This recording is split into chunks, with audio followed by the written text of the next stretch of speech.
Audio Jungle.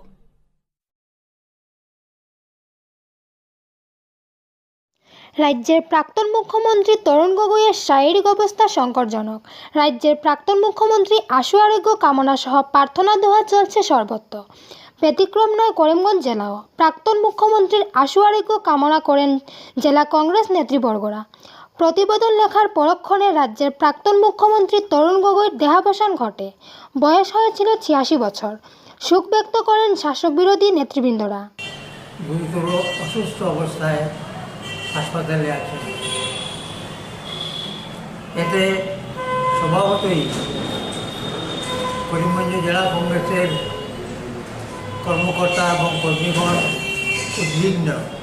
এর সাথে সারা রাজ্যের যারা কংগ্রেস নেতা এবং কর্মী আছেন তারাও উদ্বিগ্ন, কারণ তিনি আমাদের অভিভাবক।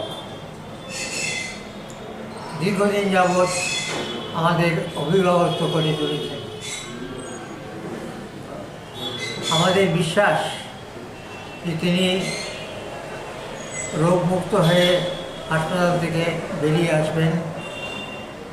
এই সাথে আমরা রাজ্যের অন্যান্য অঞ্চলের সাথে আমরাও আমাদের প্রিয় প্রাক্তন মুখ্যমন্ত্রী তরুণ গগৈর দ্রুত আরোগ্য কামনা করি এবং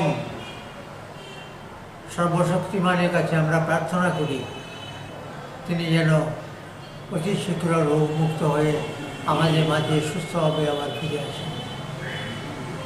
এই কথাগুলি বলে আমি জাতীয় শিক্ষানীতি 2020 বাতিলের দাবিতে আজ করিমগঞ্জ জেলার সদরের রাজপথ কাঁপালো অল ইন্ডিয়া ডিএসও। করিমগঞ্জ জেলা প্রায় অর্ধশতাধিক পড়ুয়াদের নিয়ে বিক্ষোভ মিছিল বের করেন সংগঠনের কর্মকর্তারা। মিছিল শহরের বিভিন্ন এলাকা পরিক্রমা করে শহরের পুলিশ সুপারের কার্যালয়ের সামনে এসে শেষ হয়। অতিরিক্ত জেলা শাসক ধ্রুবজ্যোতি দেবের কাছে এক স্মারকপত্র তুলে দেওয়া হয়। উল্লেখ্য, সপ্তাহব্যাপী প্রতিবাদ কর্মসূচির আজ শেষ দিন ছিল।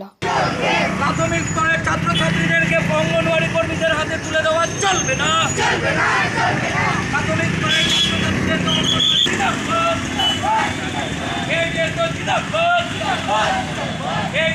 ডাকে জাতীয় শিক্ষানীতির বিরুদ্ধে প্রতিবাদ সপ্তাহ পালন করুন। ডাকে জাতীয় শিক্ষানীতির বিরুদ্ধে প্রতিবাদ সপ্তাহ পালন।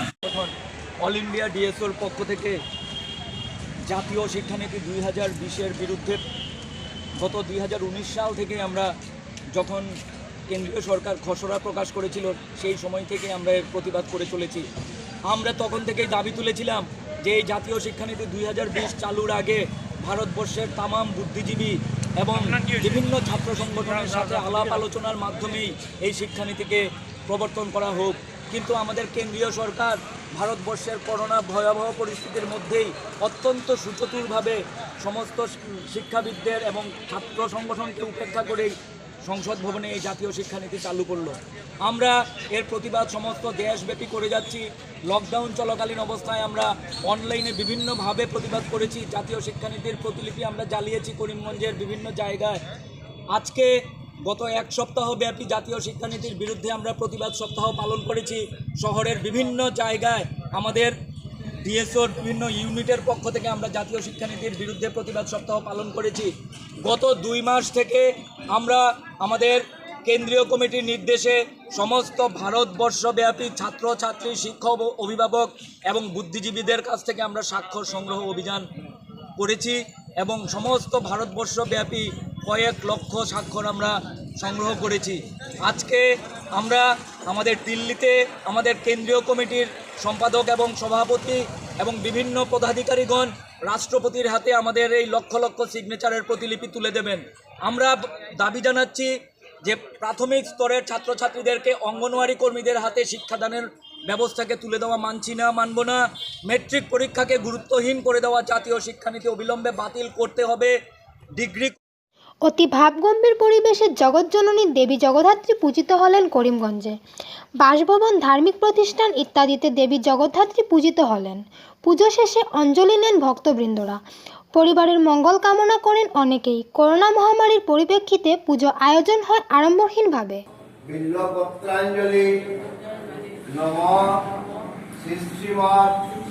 জগদ্ধাত্রী দুর্গা দেব্যই নমঃ।